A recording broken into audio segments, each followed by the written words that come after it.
वंशी विभूषित करा नवनीरदाभा पीतांबरा धर्मबिंब फलादरोष्टा पूर्णेन्दु सुंदर मुखादर बिंद नेत्रा कृष्णात् परं किमपि तत्त्वमहं न जाने। श्रीमते सर्वविद्यानां प्रभवाय सुब्रह्मणे आचार्याय मुनीन्द्राय श्रीनिम्बार्काय नमो नमः। भगवान की अत्यंत कृपा प्राप्त समुपस्थित आप सभी श्रोतागण, भगवान के इस वाङ्मय स्वरूप की अमृतमयी धारा में अवगाहन करने के लिए आज तृतीय दिवस के प्रसंगों का अवलोकन अपनी बुद्धि के अनुसार हम लोग प्रारंभ करेंगे।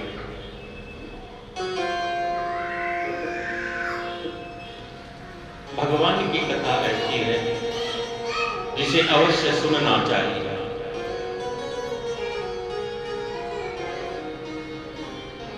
संसार में यदि कुछ सुनने योग्य है तो भगवान की कथा। जिनका चित्त भगवान की कथा के अंदर लगता है उनको सांसारिक लोगों के कहे हुए दुर्वचन भी मीठे लगते हैं।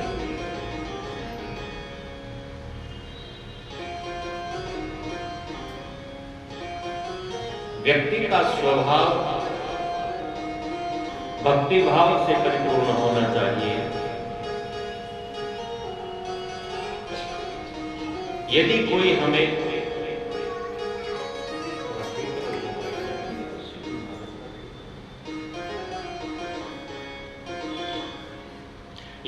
कोई दुर्वचन कहता है, कटु वचन कहता है, इस प्रकार के वचन, जो वचन हमारे मन को विचलित करने वाले हैं,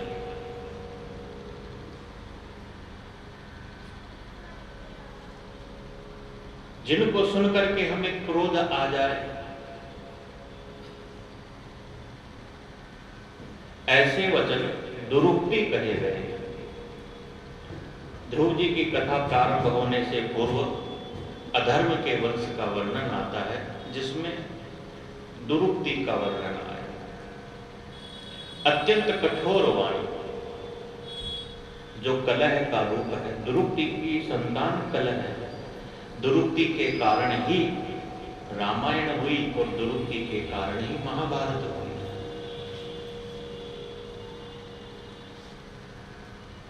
अंधे का पुत्र अंधा, केवल इतना सा वाक्य महाभारत के भीषण युद्ध का कारण था।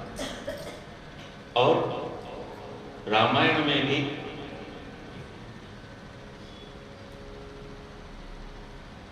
जब स्वर्ण मृग का शिकार करने के लिए परमात्मा के रूप में स्वयं भगवान श्री राम गए, जिन्होंने इस सृष्टि को बनाया है, तो लक्ष्मण जी को माता जानकी की सुरक्षा के लिए नियुक्त करके गए थे। जब कपटी रावण ने मारीच के द्वारा राम के स्वर में लक्ष्मण को पुकारा, लेकिन लक्ष्मण जी तो जानते थे कि राम जी के ऊपर कभी कोई विपदा आ ही नहीं सकती। इसलिए लक्ष्मण जी निश्चित थे, लेकिन देवी जानकी ने कहा जाइए, उनके ऊपर विपत्ति है, आपको जाना चाहिए। जब लक्ष्मण जी नहीं गए तो इस प्रकार के वचन माता जानकी ने कहे हैं कि जिनसे विवश होकर के लक्ष्मण जी को जाना ही पड़ा।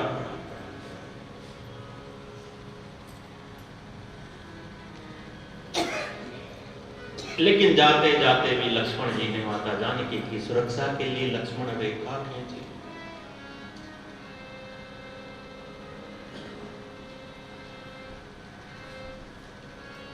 लक्ष्मण जी विवश थे क्योंकि यह आज्ञा थी।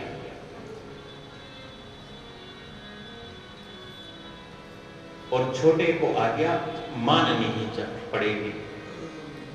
इसीलिए तो अगले अवतार में फिर लक्ष्मण जी बलराम जी के रूप में बड़े भाई बन करके आए कि आज्ञा में तो बंधा हुआ नहीं रहूंगा, मैं छोटा सा इसलिए रामावतार में मेरे प्रभु को अनेक प्रकार के कष्ट सहने पड़े थे। आज्ञा में बंधा होने के कारण और मैं कुछ कर नहीं सकता। यह लक्ष्मण जी की व्यवस्था थी। इसलिए जाते जाते लक्ष्मण जी ने यही बात कही कि आज्ञा के भीतर दास रहा, तुम रेखा के भीतर रहना।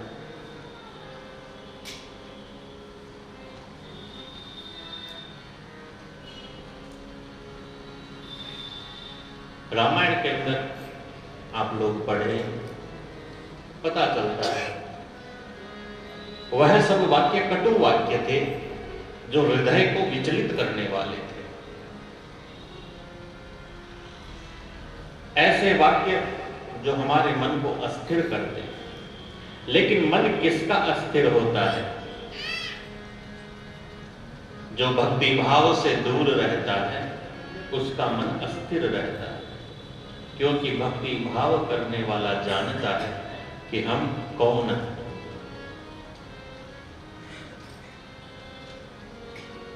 भक्ति करने वाला व्यक्ति अपने मन का नियंत्रण अपने हाथ में रखता है, दूसरे के हाथ में नहीं जाने देता है। दूसरे के हाथ में तो मशीनों का नियंत्रण रहता है। मशीन होती है ना, दूसरा चलाए वैसे चलती है। जैसे हम टीवी चलाते हैं, रिमोट से चलता है, आप जैसा चलाना चाहो वैसा चलो। तो आप मनुष्य हो, कोई ऐसा उपकरण तो आप हो नहीं कि दूसरा आपको कुछ कह दे तो आप क्रोध से तमतमाने लगो।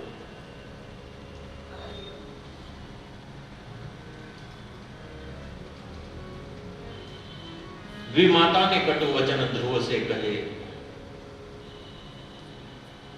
ध्रुव को रोना आया क्योंकि पिता की गोद में बैठना चाहता था। जो वस्तु बालक को इच्छित हो वह वस्तु नहीं मिले तो बालक रोता है। ध्रुव के मन में कोई कटुता नहीं आई, और कटुता आने न पाए इसलिए माता सुनीति ने ध्रुव को सावधान भी कर दिया। मां मंगल है तात परे सुमस्ता। यह नहीं कहा कि तुम्हारी विमाता ने तुमको गलत कहा है, तुम्हारा भी अधिकार है, तुम्हारा भी हिस्सा है। अपने अधिकार के लिए तुम लड़ो, कोर्ट में जाओ, केस कर दो।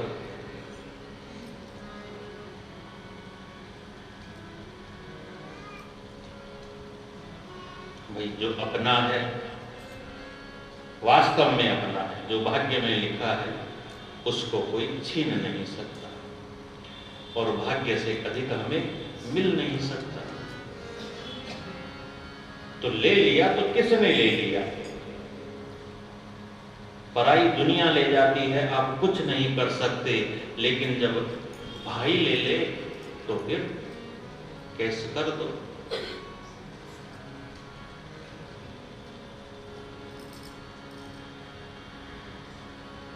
यह सब अधर्म के वंशज है। इनमें उलझे हुए रहोगे तो भगवान की भक्ति नहीं मिलेगी। भगवान की भक्ति मिलेगी प्रेम से, और प्रेम समर्पण का नाम है, प्रेम त्याग का नाम है, प्रेम विरक्ति का नाम है। आप जैसा चाहते हो अपने अनुकूल, इसका नाम प्रेम नहीं, इसका नाम स्वार्थ है। प्रेम का लक्षण है तद सुखे सुखित्वम प्रेम लक्षण।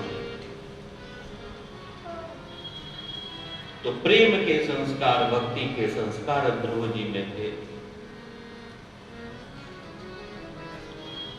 इसलिए सुनीति वास्तव में धन्य है।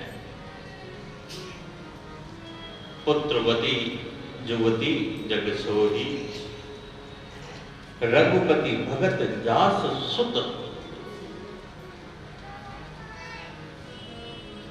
जिस पुत्र के हृदय में भगवान के भक्ति के प्रति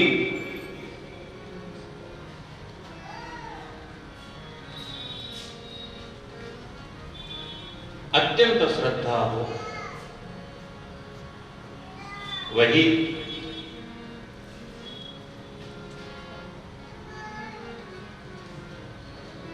माता माता कही गई।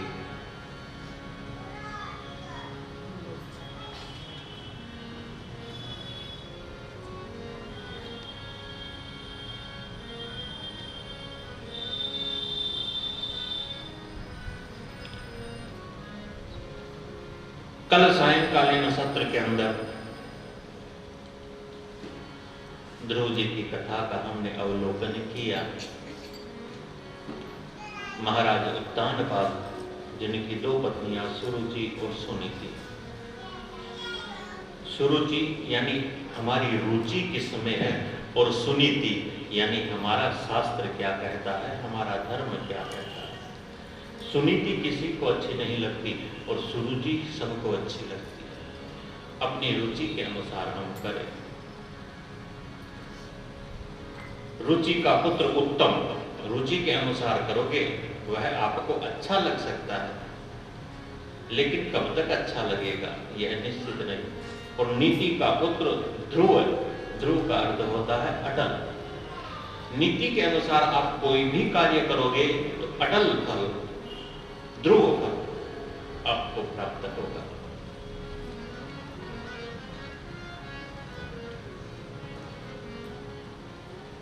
प्रेम के वशीभूत रहने वाले परमात्मा प्रेम से प्राप्त होते हैं। ध्रुव जी की तपस्या, 5 महीने की तपस्या से यह बात सिद्ध हुई।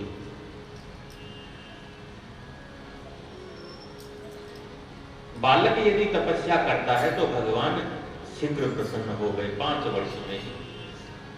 और अन्य भक्तों का वर्णन आया तो इतनी शीघ्रता से भगवान किसे भी नहीं मिले, उन्हें वर्षों की तपस्या करनी पड़ी। लेकिन एक बालक की तो 5 महीने की तपस्या से भगवान प्रसन्न हो जाते हैं। 5 महीने की तपस्या क्या है? हमारे शरीर में 5 तत्वों की प्रधानता बताई गई। 5 महाभूतों से यह बना, जिसमें 5 ज्ञानेंद्रिय है, 5 ही कर्मेंद्रिय है। और 5 महीने की ही तपस्या ध्रुव जी महाराज ने की है।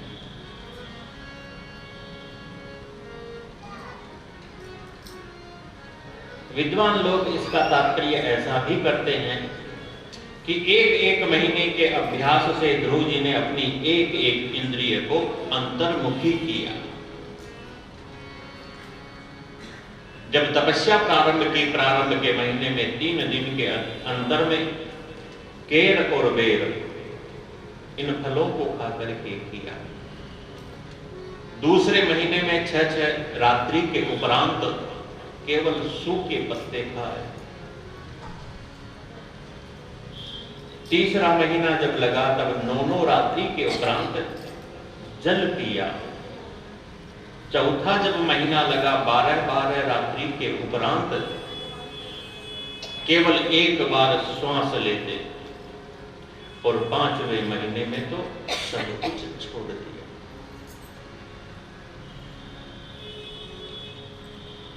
भोजन और भजन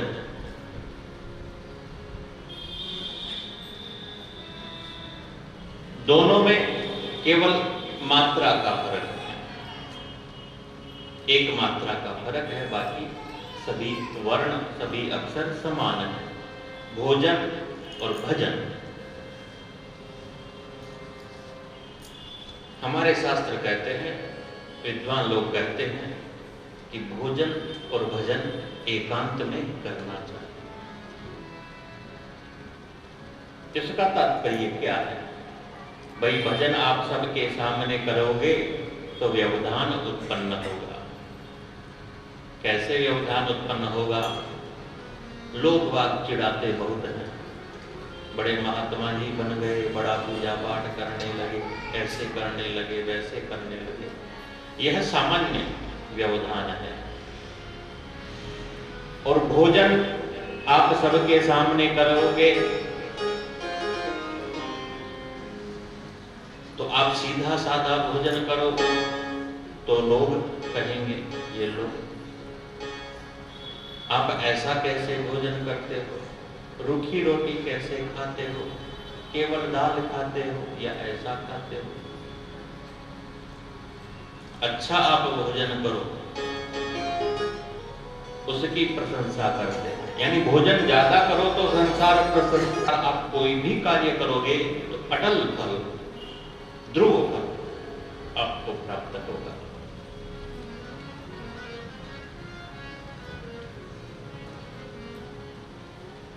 प्रेम के वशीभूत रहने वाले परमात्मा प्रेम से प्राप्त होते हैं।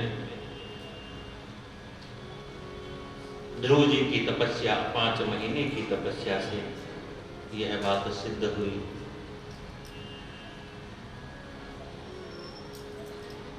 बालक यदि तपस्या करता है तो भगवान शीघ्र प्रसन्न हो गए 5 वर्ष में ही।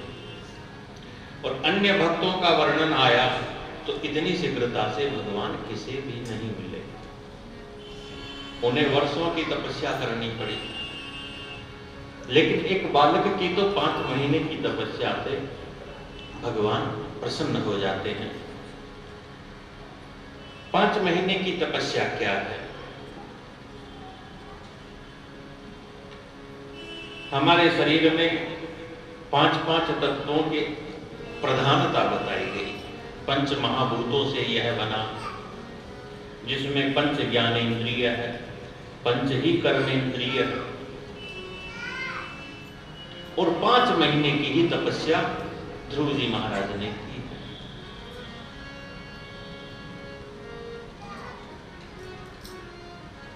विद्वान लोग इसका तात्पर्य ऐसा भी करते हैं कि एक महीने के अभ्यास से ध्रुव जी ने अपनी एक इंद्रिय को अंतर्मुखी किया। जब तपस्या प्रारंभ के महीने में 3 दिन के अंदर में केर और बेर इन फलों को खाकर के किया। दूसरे महीने में 6 रात्रि के उपरांत केवल सूखे पत्ते खाए। तीसरा महीना जब लगा तब 9 रात्रि के उपरांत जल पिया। चौथा जब महीना लगा 12-12 रात्रि के उपरांत केवल एक बार श्वास लेते और 5वें महीने में तो सब कुछ छोड़ दिया।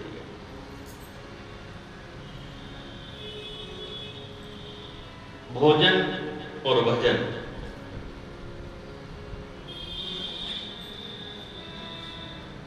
दोनों में केवल मात्रा का फर्क है, एक मात्रा का फर्क है, बाकी सभी वर्ण सभी अक्षर समान है। भोजन और भजन हमारे शास्त्र कहते हैं, विद्वान लोग कहते हैं कि भोजन और भजन एकांत में करना चाहिए। इसका तात्पर्य क्या है? भाई भजन आप सबके सामने करोगे तो व्यवधान उत्पन्न होगा। कैसे व्यवधान उत्पन्न होगा? लोग बाग चिढ़ाते बहुत हैं, बड़े महात्मा जी बन गए, बड़ा पूजा पाठ करने लगे, ऐसे करने लगे, वैसे करने लगे। यह सामान्य व्यवधान है। और भोजन आप सबके सामने करोगे तो आप सीधा साधा भोजन करोगे तो लोग कहेंगे ये लोग आप ऐसा कैसे भोजन करते हो, रूखी रोटी कैसे खाते हो, केवल दाल खाते हो या ऐसा खाते हो। अच्छा आप भोजन करो उसकी प्रशंसा करते हैं। यानी भोजन ज्यादा करो तो संसार प्रशंसा। आवश्यक है गुरु। भू शब्दस्तु अंधकाराख्यः, रूप शब्दस्तन निरोधकः। दो शब्दों से मिलकर के गुरु शब्द बना, जिसमें पहला अक्षर अंधकार का वाचक है और दूसरा शब्द उस अंधकार को मिटा करके ज्ञान का प्रकाश देने का वाचक बताया गया, जो हमारे अज्ञान रूपी अंधकार को मिटा करके और हमें ज्ञान रूपी प्रकाशमय तेजस्वी मार्ग प्रदान करे, वह गुरु होता है। नारद जी ने प्राचीन बरही की प्रार्थना को सुनकर के बड़ा सुंदर उपदेश देकर के प्राचीन बरही के अज्ञान रूपी अंधकार को दूर किया है। हम भी भगवान के चरणों में गुरु वंदना रूपी प्रार्थना समर्पित करें, ताकि हमारा भी यह अज्ञान या अज्ञान रूपी दोष दूर हो। सच्चे सद्गुरु हमें प्राप्त हुए हैं, जिनकी कृपा से हमारा सौभाग्य ऐसा है कि अपने परमाराध्य के दिव्य प्रांगण में बैठ करके हम भगवान की कथाओं को श्रवण कर रहे हैं। कुछ ऐसे भी होंगे जिन्होंने अब तक गुरु नहीं बनाया, तो वह भी प्रार्थना करे उन्हें भी सच्चे सद्गुरु का साथ मिले। गुरु ही हमें इस संसार सागर से पार कर सकते हैं। Thank you.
सर्प जो रक्षा करता था वह भी अब बूढ़ा हो गया, कमजोर हो गया, रक्षा नहीं कर पाता, तो धीरे धीरे करके उसको नष्ट कर देते हैं। अपनी मृत्यु को आया हुआ देख करके पुरंजन पुरंजनी की बड़ी चिंता करता है। उसी पुरंजनी को चिंता करते करते करते करते पुरंजन मृत्यु को प्राप्त होता है, तो अगला जन्म स्त्री की योनि में प्राप्त होता है। द्रविड़ देश में किसी राजा की पुत्री में जन्म हुआ, किसी राजकुमार के साथ में इसका विवाह हो गया। वह जीवन भी इसका सांसारिक कर्मों में व्यतीत हुआ। जब राजा की मृत्यु हुई तो उस राजा के उस मृत देह के साथ यह पुरंजन जो स्त्री रूप में है सती होने लगा। उस समय इसका अविज्ञात नाम का सखा आया, उसने आकर के इसको जगाया। अरे मैं तेरा सखा अविज्ञात, इसको याद नहीं कैसे, जैसे जब याद दिलाया तो बड़ा पश्चाताप होने लगा। अरे मित्र, तू मेरे भले के लिए बड़ा अच्छा काम करता था, लेकिन मैंने उन पे कभी ध्यान नहीं दिया, तुझे छोड़ करके, और देख आज मेरी क्या स्थिति हो गई, मैं कहां फंस गया। अविज्ञात इसे अपने साथ में ले गया। फिर तो यह अविज्ञात की कृपा को अनुभूत करके अपने जीवन को धर्ममय बना करके अपना उद्धार कर लेता है पुरंजन। इतना सुनाकर के नारद जी ने पूछा, प्राचीन वर्गी राजा से राजन कुछ समझ में आया?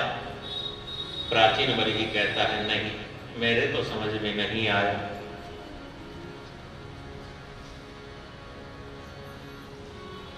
मेरे तो यह बात समझ में नहीं आई, आपने क्या कहा, आपने क्या बताया? नारद जी कहते हैं, राजन तुमने जीवन भर यज्ञ किए, मनमाने ढंग से यज्ञ किए, जो करने चाहिए थे वह कर्म तो किया नहीं। पुरंजन की जैसे तुमने भी अपना जीवन यूं ही व्यतीत कर दिया। अरे पुरंजन को पुरंजनी मिली, उससे विवाह कर लिया, हजारों इनके पुत्र हो गए, जैसा जब मर्जी आता केवल वही करता, मनमाना जीवन जिया है। राजन तुमने भी यज्ञ करने, अपने नाम के लिए, अपने शोहरत के लिए, अपनी प्रसिद्धि के लिए तुम यज्ञ पे यज्ञ करते रहे, असंख्य यज्ञ कर लिए, मनमाना यह आचरण है, इसलिए तुम्हारे जीवन में शांति नहीं।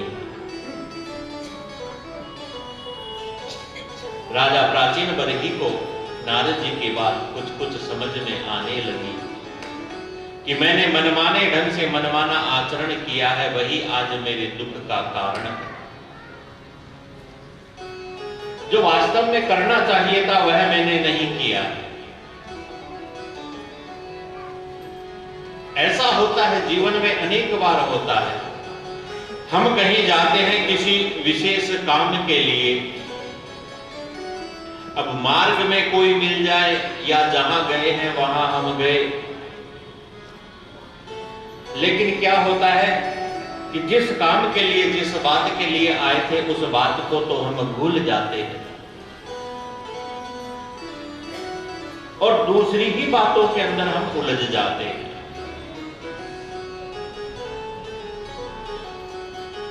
बात बात में गई रात न करी काम की बात है। ऐसा होता है, अनेक बार होता है, सबके जीवन में हुआ होगा। जिस काम के लिए हम जाते हैं उसे भूल जाते हैं और व्यर्थ की बातों में ही हम अपने समय को पूर्ण कर देते हैं। यह तो कुछ समय की बात हुई या एक रात की बात हुई, ऐसा होता है। पूरी रात बातें करते करते करते करते गुजार देते हैं, न करी काम की बात। जो काम की बात याद करने आए थे वह बात याद नहीं रहती और पूरी रात व्यर्थ की बातों में ही व्यतीत हो गई। यह जीवन भी इसी प्रकार से व्यर्थ के कामों में ही हमारा व्यतीत हो जाता है। रात दिवस यूं जा रहे, ऐसे एक एक रात करते करते न जाने कितनी रातें हमारी व्यतीत हो गई। सुबह से शाम, शाम से रात, रात से दिन, दिन से सुबह, सुबह से फिर शाम। एक एक दिन हमारा नष्ट हो रहा है और पता भी नहीं चल रहा। रात दिवस यूं जा रहे, अब तो करो काम की बात।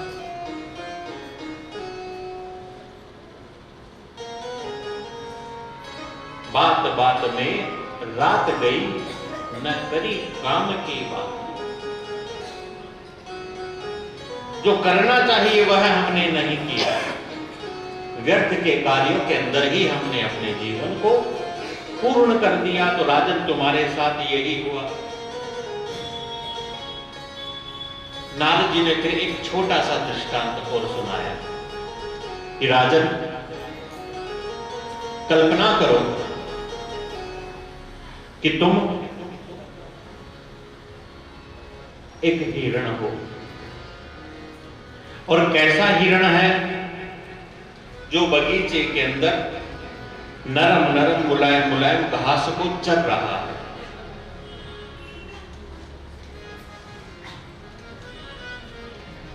उस हिरण के पीछे घात लगाए हुए भेड़िया बैठा है, और उस हिरण के आगे झाड़ियों के अंदर धनुष के ऊपर बाण चढ़ाए हुए शिकारी बैठा है। पीछे भेड़िया है, आगे शिकारी है, लेकिन वह हिरण कैसा है, जिसे इन दोनों का ज्ञान नहीं, यानी अपनी मृत्यु का ज्ञान नहीं है, और घास खाने में लग रहा है। यही स्थिति हम सबकी है। मृत्यु सदैव हमारे मस्तक के ऊपर सवार है, लेकिन अपनी मृत्यु को सुधारने का हम कोई कार्य नहीं करते।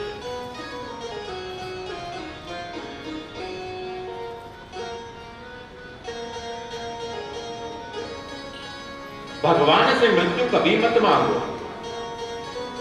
भगवान से मृत्यु कभी मत मांगो, लेकिन जब मृत्यु आए तो इनकार मत करो।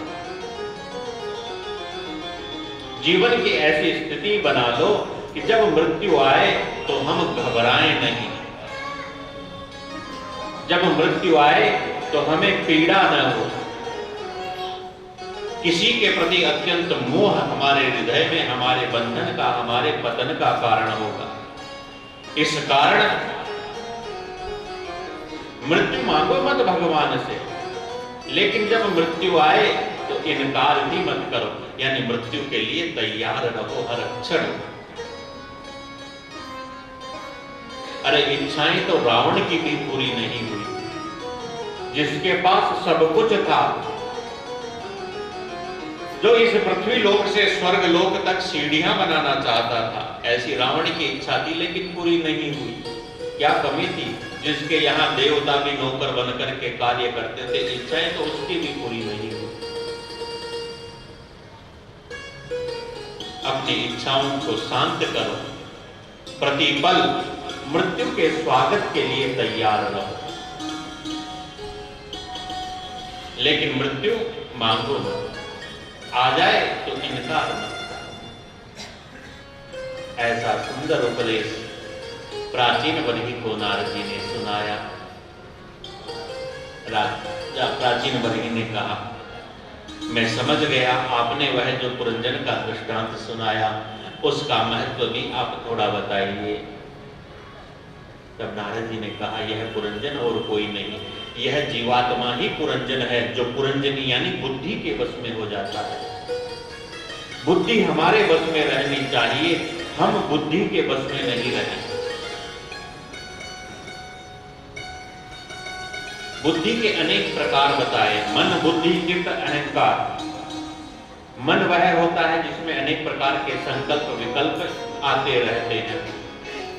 बुद्धि वह होती है जो कुछ निश्चय करती है, निश्चयात्मिका बुद्धि होती है। लेकिन यह बुद्धि स्वार्थवश कुछ चाहती है या परमार्थवश कुछ चाहती है।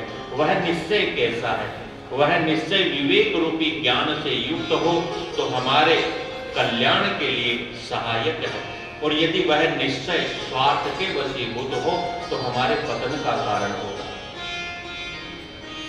बुद्धि के अंदर यदि तृष्णा है तो हमारा पतन होगा, बुद्धि के अंदर यदि विवेक है तो हमारा उद्धार होगा। मन, बुद्धि, चित्त उसे कहते हैं जिसमें जन्म जन्मांतर की वासनाएं चिपकी हुई रहती हैं। इच्छाएं, कर्म, प्रारब्ध यह चित्त में चिपके हुए रहते हैं। कुछ कर्म ऐसे होते हैं जो जन्म जन्मांतर का हमें अभ्यास रहता है। बालक जब जन्म लेता है, जन्म लिए हुए उस अबोध बालक को दूध पीना कोई सिखाया थोड़ी जाता है, अपने आप सीख लेता है। जन्म जन्मांतर का उसका अभ्यास होता है। सांस लेना कोई सिखाया थोड़ी जाता है, जन्म लेते ही अपने आप वह प्रक्रिया प्रारंभ हो जाती है। तो यह सब चित्त का काम है। मन, बुद्धि, चित्त और अहंकार। अहंकार के अनेक रूप बताए, सात्विक अहंकार, राजस अहंकार, तामस अहंकार। 3 प्रकार का अहंकार होता है जिसके वशीभूत होकर के फिर हम अनेक प्रकार के कर्म करते हैं। सात्विक अहंकार अच्छा बताया है। अहंकार, इसका सरल अर्थ यदि आप समझना चाहें तो ऐसा समझ लो, एक होता है स्वाभिमान और एक होता है घमंड।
ऐसा है जो भगवान को प्रकट करने वाला है।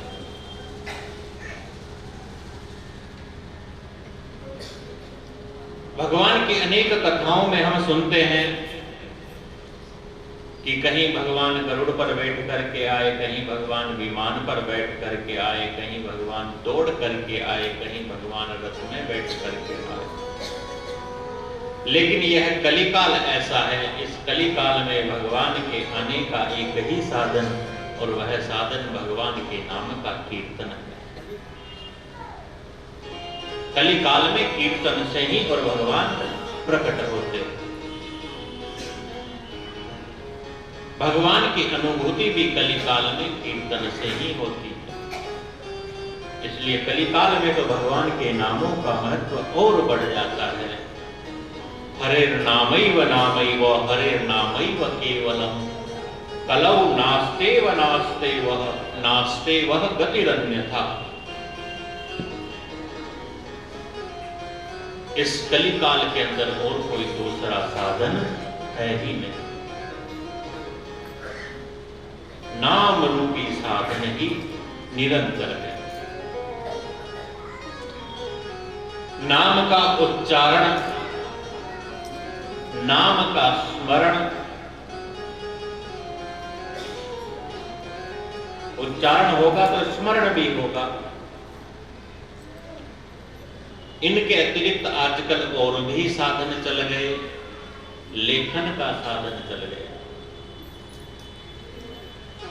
जिनसे माला नहीं फेरी जाए या माला फेरने में शर्म आए तो भैया राम नाम लेखन की पुस्तिका आती है तो उसमें लिखते रहो। दूर से देखने वाले को लगेगा चलो कुछ पट रहा है। कोई माला फेरना तो अच्छा नहीं लगता, लोगों को शर्म आती है। तो आजकल तो लेखन की सुविधा है। तो नाम का उच्चारण, नाम का स्मरण, नाम का श्रवण, नाम का लेखन और नाम का दर्शन, यह पांचों कार्य समान है। यह पांचों कार्य समान है।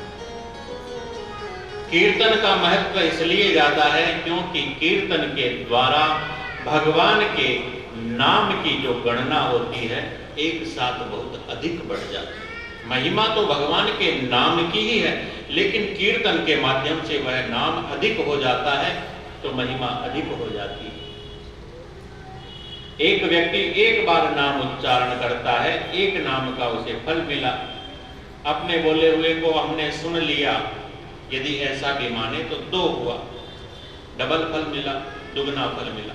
लेकिन 10, 20, 50 आदमी यदि एक साथ बैठ करके कीर्तन करते हैं, भगवान के नाम का उच्चारण करते हैं, तो सबके मुख से, यानी 50 व्यक्ति बैठे हैं तो 50 मुखों से भगवान नाम का उच्चारण हुआ, तो वह उन सब की मिश्रित ध्वनि हमने सुनी, एक साथ हमको इतना फल प्राप्त होगा। लेखन का भी वही फल है, तो देखने का भी वही फल है। इसीलिए जो स्थान होते हैं, मंदिर होते हैं, वहां पर जगह जगह भगवान का नाम अंकित रहता है, भगवान के चित्र इत्यादि अंकित रहते हैं, जिन्हें देख करके और हमें स्मरण होता है। चित्र से भी और नाम इत्यादि भी, जैसे गीता प्रेस गोरखपुर में जय श्री कृष्णा या जय श्री राम ऐसा एक बड़ा चित्र आता है, तो उस नाम के अक्षरों में संपूर्ण लीलाओं का भी वो चित्रण उसमें किया हुआ है। व्यर्थ के चित्र लाकर के घर में आप टांगते हो, उससे अच्छा है ऐसा चित्र टांगा जाए। जिनका कोई मतलब नहीं, ऐसी वस्तुओं का संग्रह करने से क्या फायदा। मूर्खता के नाम पर, और अपनी मूर्खता को छिपाने के लिए हम उसको कला का नाम दे देते हैं। कला, हमारे साहित्य कहते हैं कि साहित्य संगीत कला विहीन है, साक्षात पशु पुच्छ विषाणहीन है। लेकिन वह कला कौन सी कला है? आड़ी टेढ़ी तिरछी लकीर रंग बिरंगे रंगों की खींच दी, उसको फ्रेम कर दिया, उसको टांग दिया, यह कला हो गई। क्या कला? इसका तात्पर्य क्या है?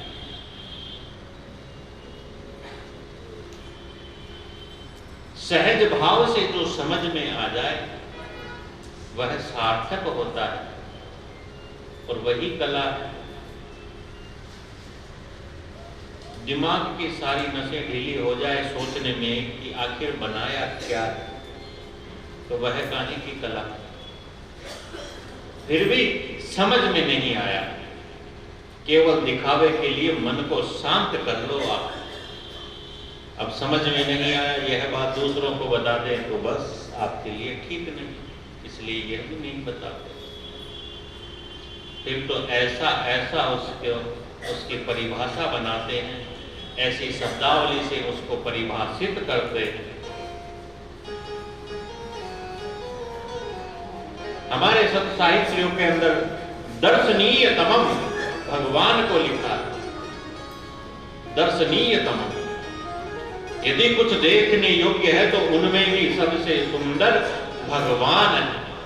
देखने योग्य, दर्शनीय तिलक, देखने योग्य वस्तुओं के तिलक, सिरमौर यदि कुछ है तो भगवान है। और ऐसे, और भगवान के विचित्र जो सार्थक हो, ऐसे चित्र लगाओ। अन्यथा तो भगवान के चित्रों में भी आजकल तो कलयुग का प्रभाव देखने को मिलता। तो जिसको देख करके हमें भगवान के नाम का स्मरण हो जाए, ऐसा चित्र यदि हम देखें तो भी नाम का स्मरण होता है, नाम जप की संख्या बढ़ती है। इसीलिए तो कहा ना कि जब माला इत्यादि फेरो तो भगवान के सामने या भगवान का चित्रपट सामने रख करके आप करो, क्योंकि जितनी बार आप बोलते हो उतनी बार आप दर्शन का भी उतनी बार। देख तो हम लगातार रहे हैं, निरंतर देख रहे हैं, एक बार ही देख रहे हैं, लेकिन देखते हुए हमने जितने नामों का जप किया उतनी बार देखने का फल मिलेगा।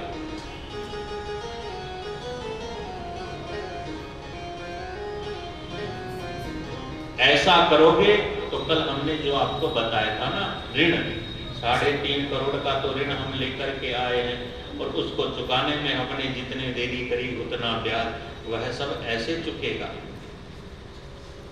अकेले करने से नहीं, समूह में बैठ करके कीर्तन करो, इस प्रकार से करो। घर में जो पूजा ग्रह हो ऐसे ऐसे सुंदर चित्र उसके अंदर लगा लो, एक नहीं बहुत सारे आप लगाओ, बड़ा सुंदर लगता है। हर जगह भी नहीं लगाए जाते, लेकिन अच्छी जगह जहां आते जाते हुए हमारी नजर पड़े, जो स्थान पवित्र हो उसी स्थान पर। अन्यथा तो मनुष्य अपने स्वार्थ के लिए क्या क्या करता है। बड़े बड़े स्थानों में हमने देखा भगवान के चित्रों का कैसा दुरुपयोग किया जाता है।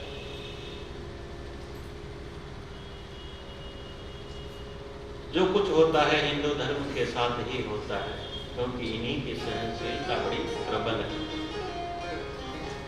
हमको शुरू से यही सिखाया जाता है कि भैया धैर्य के अंदर भगवान का वास है, तो हम सब धैर्यशाली हैं, हमारा धीरज बहुत विशाल है। भगवान केवल एक वाक्य बोल के गए थे कि मैं आऊंगा, इसी एक वाक्य के कारण गोपिकाएं धैर्य धारण किए हुए रही, जीवन धारण किए हुए रही। यह धर्म सनातन धर्म है, इसको कोई मिटा नहीं सकता, यह मिटने वाला नहीं। लेकिन धैर्य हमारा स्वाभाविक गुण है, हम उसको भी नहीं छोड़ सकते।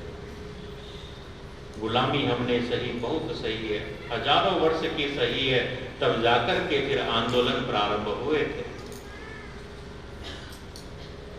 अभी तो आजाद हुए कुछ ही वर्ष बीते, अभी तो गुलाम है नहीं। जब ऐसी परिस्थिति होगी, ज्यादा विकट परिस्थिति होगी, तो फिर से संग्राम होगा। और जब अत्यधिक अधिकता हो जाएगी तो फिर भगवान कल्कि का तो पादार्पण होना ही है। जो धर्म है, यह धर्म मिट नहीं सकता।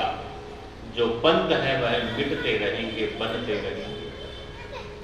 जिसका जन्म हुआ है उसकी एक न एक दिन मृत्यु होना निश्चित है। तो जिसका भी जन्म हुआ है, अभी यहाँ कवि सम्मेलन हुआ, उसमें किसी ने कहा कि पाकिस्तान का 1947 में जन्म हुआ है, भारत तो सनातन है इसलिए भारत में उसका जन्म हुआ। तो ऐसे ही यह जो दूसरे पंथ हैं, जिनको धर्म कहना, धर्म शब्द का अपयश है, धर्म नहीं कह सकते। धर्म तो सनातन होता है, जो सबके प्रति दया का भाव रखता है, धर्म वह होता है।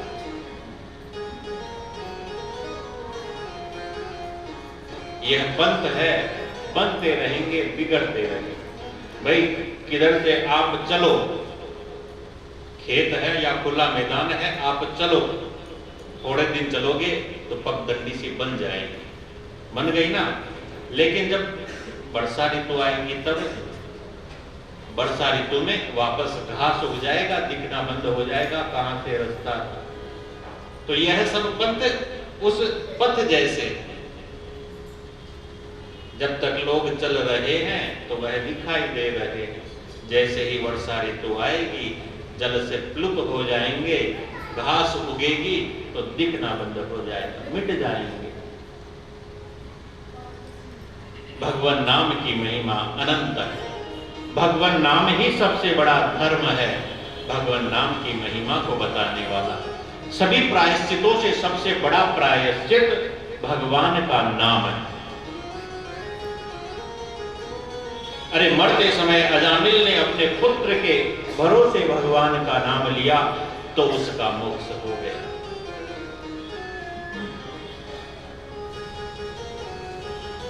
अमृत कोई अनजाने में पी ले तो क्या वह अमर नहीं होगा? अमर तो होगा। आप बिजली को अनजाने में स्पर्श कर लो तो क्या बिजली आपको माफ कर देगी? नहीं, इसने तो अनजाने में मुझे स्पर्श किया है, इसको करंट नहीं लगेगा, इसको झटका नहीं दूंगी, ऐसा तो नहीं होता ना। आप अग्नि का अनजाने में स्पर्श करो, ताप लगेगा, आपको दाह होगा। अमृत को अनजाने में आप पी लो, अमृत अपना प्रभाव देगा ही देगा। ऐसे ही भगवान का नाम है, भाव उभाव अनक आलस, सांकेत्यम पारिहास्यम वा। किसी के संकेत से, पुत्र या जिसका भी नाम हो तो उस संबंध के संकेत से, लेकिन नाम तो उनका है। इसीलिए तो हमारी संस्कृति ऐसी थी, हमारे संस्कार ऐसे थे कि नाम यदि रखना है किसी का भी, स्वयं का नाम रखो, परिवारजनों का नाम रखो, पुत्र पौत्र का नाम रखो या अपने घर का नाम रखो, तो भगवत परक, भक्ति परक नाम रखे जाते हैं। क्योंकि इनसे सहज में हमारे जप की जो गणना है, जो गिनती है, वह बढ़ती रहती है। जबकि जितनी गिनती बढ़ेगी उतने हम अपने ऋण से पूर्ण होंगे। लेकिन आजकल यह सब कम हो रहा है, इसीलिए जीवन के अंदर विपदाएं बढ़ रही हैं। विपत्ति बढ़ने का कारण हम स्वयं हैं, कोई दूसरा नहीं।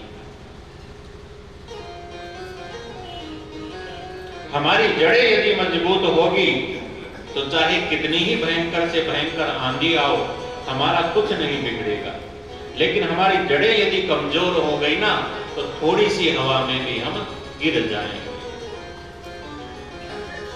हमारी जड़ें हमारी संस्कृति से, हमारे संस्कारों से मजबूत थी, इसलिए हम टिके हुए हैं। लेकिन अब यह हम संस्कृति से और संस्कारों से दूर हो रहे हैं, हमारी जड़ें कमजोर हो रही है, इसलिए विपत्तियां, विपदाएं हमारे जीवन के अंदर बढ़ रही है। भगवान के नाम की महिमा सबसे बड़ी यही है कि भगवान का नाम चाहे जैसे लिया जाए, सदैव कल्याण करने वाला है। इसलिए जो कल्याणकामी है, जिसे कल्याण की कामना है, भगवान के नाम का आश्रय है। उस पथ जैसे जब तक लोग चल रहे हैं तो वह दिखाई दे रहे हैं, जैसे ही वर्षा ऋतु आएगी जल से प्लुत हो जाएंगे, घास उगेगी तो दिखना बंद हो जाएगा, मिट जाएंगे। भगवान नाम की महिमा अनंत है। भगवान नाम ही सबसे बड़ा धर्म है। भगवान नाम की महिमा को बताने वाला सभी प्रायश्चितों से सबसे बड़ा प्रायश्चित भगवान का नाम है। अरे मरते समय अजामिल ने अपने पुत्र के भरोसे भगवान का नाम लिया तो उसका मोक्ष हो गया।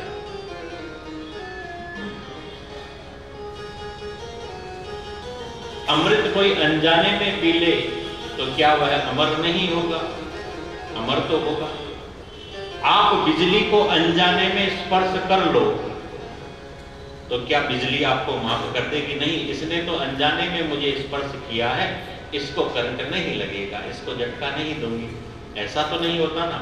आप अग्नि का अनजाने में स्पर्श करो, ताप लगेगा, आपको दाह होगा। अमृत को अनजाने में आप पी लो, अमृत अपना प्रभाव देगा ही देगा। ऐसे ही भगवान का नाम है। भाव उभाव अनक आलस,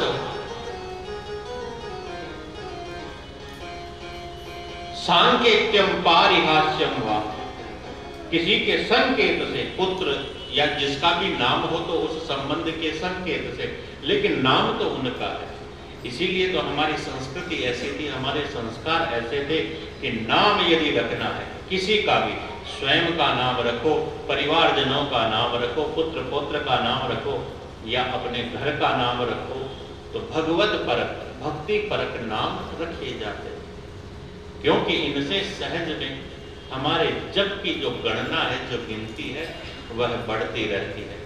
जबकि जितनी गिनती बढ़ेगी उतने हम अपने ऋण से पूर्ण होंगे।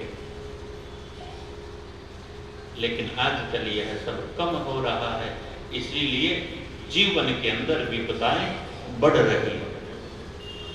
विपत्ति बढ़ने का कारण हम स्वयं है, कोई दूसरा नहीं। हमारी जड़ें यदि मजबूत होगी तो चाहे कितनी ही भयंकर से भयंकर आंधी आओ, हमारा कुछ नहीं बिगड़ेगा। लेकिन हमारी जड़ें यदि कमजोर हो गई ना, तो थोड़ी सी हवा में भी हम गिर जाएंगे। हमारी जड़ें हमारी संस्कृति से, हमारे संस्कारों से मजबूत थी, इसलिए हम टिके हुए। लेकिन अब यह हम संस्कृति से और संस्कारों से दूर हो रहे हैं, हमारी जड़ें कमजोर हो रही है, इसलिए विपत्तियां, विपदाएं हमारे जीवन के अंदर बढ़ रही है। भगवान के नाम की महिमा सबसे बड़ी यही है कि भगवान का नाम चाहे जैसे लिया जाए, सदैव कल्याण करने वाला है। इसलिए जो कल्याणकामी है, जिसे कल्याण की कामना है, भगवान के नाम का आश्रय है।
जाएगा। लेकिन व्रत में यदि कोई त्रुटि हो गई ना, तो तुम्हारा पुत्र देवताओं का मित्र हो जाएगा। तो इंद्र चुप करके आ गया, व्रत में गलती हुई। इंद्र ने उसको मारने का प्रयत्न किया, मरा नहीं। पहले 7 टुकड़े किए, फिर 7 टुकड़ों के 7 टुकड़े और किए, तो 49 टुकड़े हो गए, 49 मरुदगण हो गए। व्रत में त्रुटि हुई, इसलिए यह सब के सब देवताओं के मित्र हुए और इंद्र ने इन्हें अपने समान देवता बना दिया। इतना जब प्रसंग सुना, महाराज परीक्षित ने कहा, हे भगवान, आप कहते हो कि भगवान सम है, सबके साथ एक जैसा व्यवहार करते हैं, भेदभाव नहीं करते, तो क्यों सदैव देवताओं का पक्ष लेकर के उनकी रक्षा करते हैं और दैत्यों को मारते हैं? ऐसा क्यों करते हैं भगवान? यह तो भेदभाव हुआ, देवताओं को तो बचाते हैं, दैत्यों को मारते हैं। ऐसा जब पूछा, बड़ा सुंदर प्रसंग, जो प्रसंग महाराज युधिष्ठिर जी के राजसूय यज्ञ में देवर्षि नारद जी से युधिष्ठिर ने पूछा। जब शिशुपाल की मृत्यु देखी, भगवान को अपशब्द कहने वाला, भगवान को गाली देने वाला, जिसका दिव्य तेज भगवान के अंदर लीन हो गया, सारूप्य मुक्ति को प्राप्त हो गया, ऐसा कैसे हुआ? तब वही सनकादिक महर्षियों के द्वारा शाप से इन्हें 3 जन्म असुर योनि का, भगवान से द्वेषता का, वैरभाव का और ऐसा स्वभाव मिलेगा, यह सब कथा वहां पर सुनाई गई। पहला जन्म इनका हिरण्याक्ष और हिरण्यकशिपु के रूप में हुआ। भगवान ने वराह के रूप में हिरण्याक्ष का वध किया,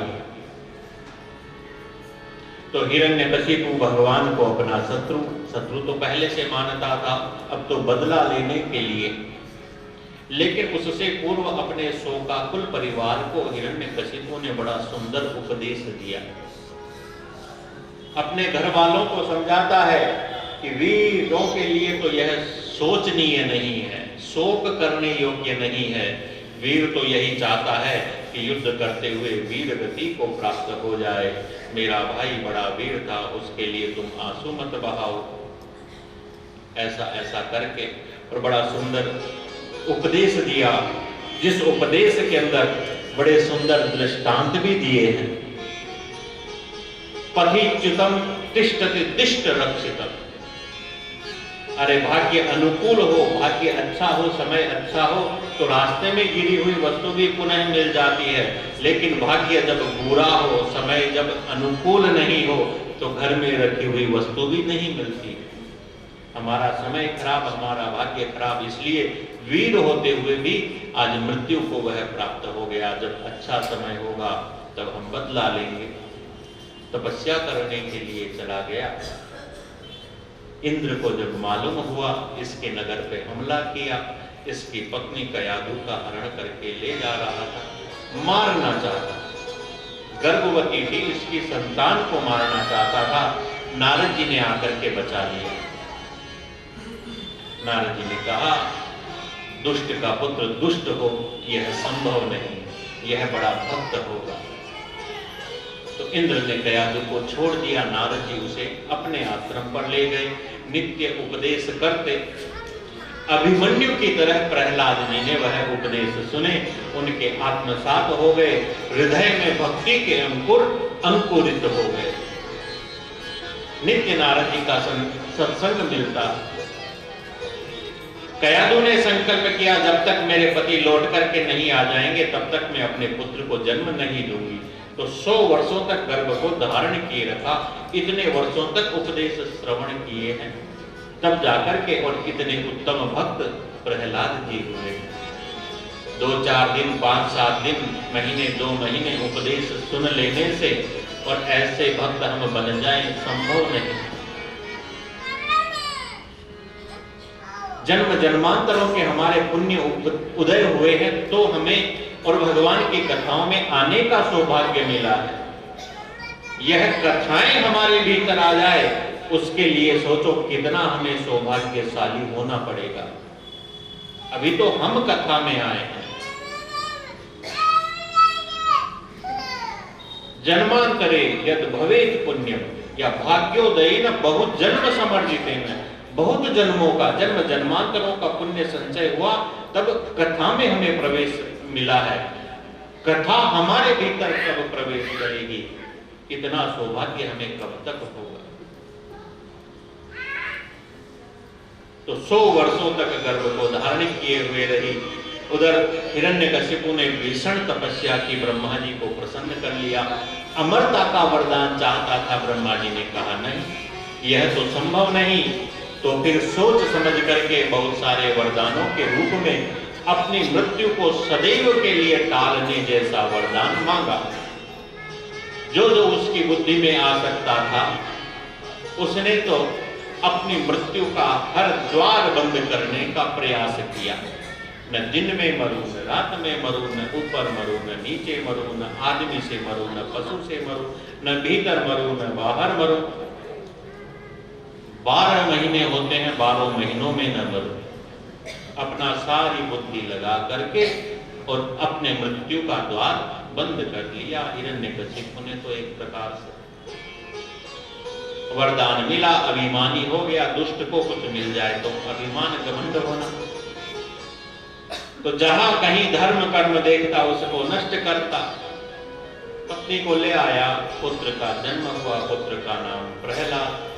जन्म से ही भगवान के बड़े भक्त हैं। घर के अंदर ही शत्रु को मानने वाला उत्पन्न हो गया, लेकिन बचपन तो लालन पालन के अंदर व्यतीत हुआ, इसलिए इतना ध्यान नहीं। लेकिन जब प्रहलाद जी थोड़े बड़े हुए, गुरुकुल के अंदर पढ़ने के लिए गए, थोड़े दिनों बाद में हिरण्यकशिपु ने अपने पुत्र प्रहलाद को बुलाया और बुला करके अपनी गोद में बैठाया और गोद में बैठा करके पूछता है कि प्रपच्छ कथ्यतां वत्स मन्यते साधु यत् भगवान। पुत्र, तुमने जो भी पढ़ाई की उसमें तुम्हें क्या सबसे अच्छा लगता है? प्रहलाद जी ने सोचा कि पिताजी अच्छा पूछ रहे हैं तो अच्छा ही बताना चाहिए। प्रहलाद जी ने कहा, पिताजी, यह घर गृहस्थी रूपी झंझट हमें अंधे कुएं में गिराने वाले हैं, इसलिए वन में जाकर के एकांत में भगवान की भक्ति करनी चाहिए, यही उत्तम शिक्षा है। खड्डे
संकीर्तन प्रहलाद जी देव के बालकों को करवाने लगे, जिसकी ध्वनि को सुनकर के सैनिकों ने जाकर के हिरण्यकशिपु को कहा। अत्यंत क्रोधित हुआ हिरण्यकशिपु, वही विद्यालय में आकर के प्रहलाद जी को डांटने लगता है। अरे मूर्ख, मैंने सोचा तो सुधर जाएगा, इसलिए मैंने तेरे प्राण नहीं लिए, लेकिन तू स्वयं तो बिगड़ा हुआ है, साथ में दूसरों को भी बिगाड़ रहा है, इसलिए तुझे मारना बड़ा आवश्यक हो गया। लेकिन तुझे मारने से पहले मैं तेरे अभिमान को, तेरे गर्व को नष्ट करना चाहता हूं। तू मानता है भगवान सबसे बड़ा है, तो बता तेरा भगवान कहाँ?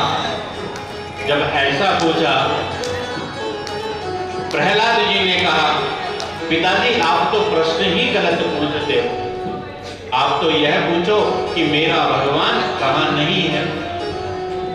मुझ में, आप में, इस खंभ में, इस सभा में, इस सिंहासन में, इस दीवार में, सब जगह है मेरा वह ईश्वर, मेरा वह परमात्मा मौजूद है, उपस्थित है। अब अपने बारे में जब सुना कि मेरे अंदर है, अब खुद को तो कैसे मारे? तो हिरण्यकशिपु ने सामने जो खंभा दिखाई दे रहा था, उसी की तरफ इशारा करके पूछा, क्या इस खंभ में तेरा वह ईश्वर, तेरा वह परमात्मा है?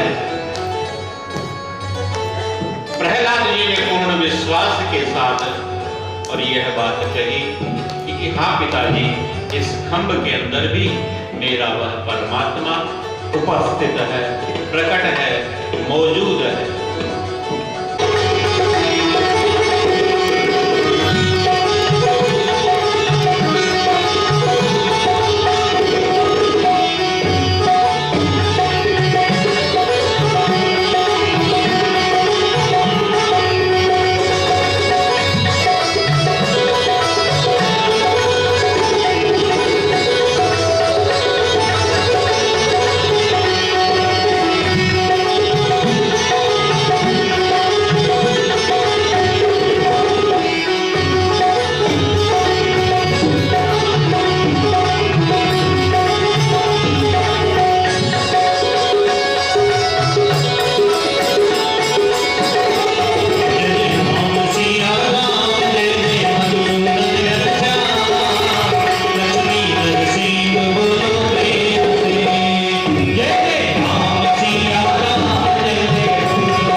श्री कृष्ण बिहारी जी गिरिधारी जी महाराज के दिव्य दरबार में ठाकुर जी को प्रणाम करते हुए मंचस्थ विराजित परम श्रद्धेय महंतवरी श्री युगल कृष्ण जी महाराज, जिनके मुखारविंद से हम सब लोगों ने श्रीमद् भागवत की कथा का दिव्य ज्ञान, भगवान के कई अवतारों का, कई नरकों का, कलिकाल का, भगवान के नाम संकीर्तन का, कलयुग में कैसे भगवान को प्राप्त कर सकते हैं, एवं नृसिंह भगवान के प्रहलाद जी के चरित्र को हम सब लोग श्रवण करके अपने जीवन का कल्याण कर रहे हैं।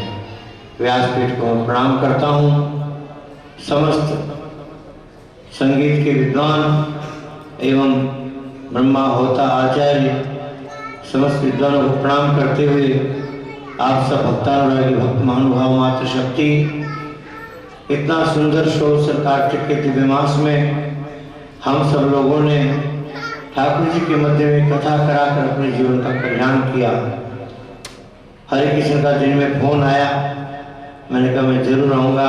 2 लाभ मिलेंगे, एक कथा का लाभ मिलेगा, एक भगवान के दर्शनों का लाभ मिलेगा, तीसरे भक्तों से सबसे मिलकर ठाकुर जी की कथा में बैठने का लाभ मिलेगा। क्योंकि करे करावे खुशी मनावे, फल तीनों नहीं की पावे। तीनों को फल ही की मिलता है। रोटी धनुर्धर गीतायाम तदर्जन जाह्नवी तटे, तदर्जन विष्णु सेवायाम तदर्जन दक्षिणे करे। करोड़ों करोड़ों जन्म जन्मांतर के पापों का ढेर सारा पाप जलता है जब भाग्य का उदय होता है। मंदिर में ठाकुर जी के सामने कथा करना और ठाकुर जी की कथा करवाना और भक्तों को सुनाना, ये साक्षात गंगा जी में कर लो, चाहे भगवान के मंदिर में कर लो, चाहे गौशाला में कर लो, चाहे ठाकुर जी के दरबार में कर लो, इतना प्रतिफल प्राप्त होता है। ठाकुर जी की कथा का जो हम सब लोग दिव्य वाचन श्रवण कर रहे हैं, निश्चित रूप से हमारे परम श्रद्धेय गोलोकवासी पूज्यपाद प्रातस्मरणीय अनंत श्री विभूषित श्रद्धेय महाराज जी की हम लोगों के ऊपर कृपा है, जिनके द्वारा एक कल्पवृक्ष लगा हुआ, इस कल्पवृक्ष की छत्र छाया में हम सब लोग बैठकर ये आनंद प्राप्त कर रहे हैं। ये आनंद वास्तव में यहीं पर है। उन महापुरुषों की छत्र छाया का जितना हम गुणगान करें, जितना उनके नाम का बखान करें, वो वाणी का विषय नहीं। नारायण की कृपा, गोविंद की कृपा आप सब लोग प्राप्त करते रहे। गजराज जिस समय जल में डूब रहा था, पत्र पुष्प पूजा की कोई सामग्री नहीं थी, उसने आग होकर प्रार्थना की, हे गोविंद राग शरण में तेरी अब तो जीवन हारे। नीर विघ्न हेतु गए गज सिंधु के किनारे, सिंधु बीच बसत ग्राह चरण पकड़ के पछारे। 4 पैर युद्ध भयो लड़त लड़त गज हारे, 2 बल लागे नाक कान तब हरि नाम उचारे। टेर गई द्वारिका में छोड़ कर आप पधारे, ग्राह को मार के गजराज को उबारे। ऐसे पतित पावन भगवान नृसिंह की हम सब लोग स्तुति भी करते हैं और नृसिंह भगवान स्वयं अपने भक्त के सामने याचना भी करते हैं, हे भक्त मुझे आने में विलंब हुआ, हे भक्त इस हिरण्यकश्यप दुष्ट आताई ने तुझे इतना कष्ट दिया, तो मुझे क्षमा करना। मैं नित भक्तन हाथ बिकाऊं, 8वें आम हृदय में राखूं, पलक नहीं बिसराऊं। कर्ण पर वैकुंठ वसत मोहि भक्तन मन समाऊं। रथ हाँकूं मांझू वासन, रथ हाँकूं मांझू वासन छान छवाऊं। भक्त कहे तो करो निरंतर, बेचे तो बिक जाऊं। ऐसे भक्त के पीछे पीछे भगवान चलते हैं, तो ऐसे भक्त का कौन बाल बांका कर सकता है। बंधु निश्चित रूप से आप पक्के श्रोता हो, इसमें संदेह नहीं। 3 प्रकार के श्रोता बताए। एक श्रोता जो आकर सो जाता है, दूसरा श्रोता जो बात काटता रहता है, कथा को काटते रहता है, और पक्का तीसरा श्रोता आप तटस्थ होकर 2 बजे से 6:30 बजे तक कथा सुन रहे हो। इसलिए मैं आपका अभिवादन करता हूँ, आपको धन्यवाद देता हूँ। निश्चित रूप से इस परिवार ने यहाँ पर कथा करवाई अपने गुरु स्थान पर, और गुरु जी के साथ में कथा का आनंद लिया और गुरु जी महाराज का आशीर्वाद दिया। निश्चित रूप से इस कथा का अनंत गुना प्रतिफल आप लोगों को भी प्राप्त हो, इस परिवार को भी प्राप्त हो।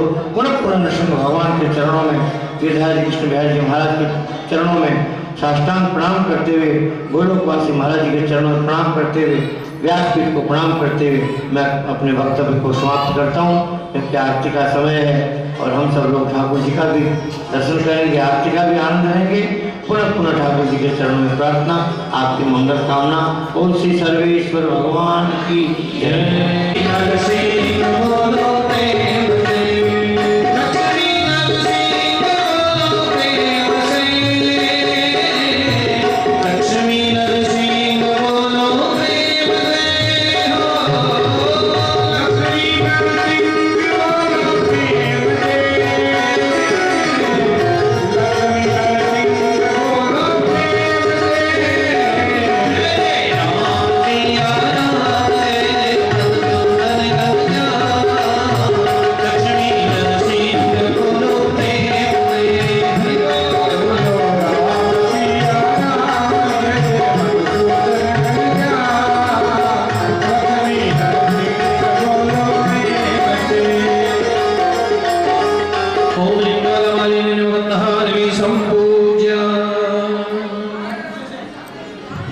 श्री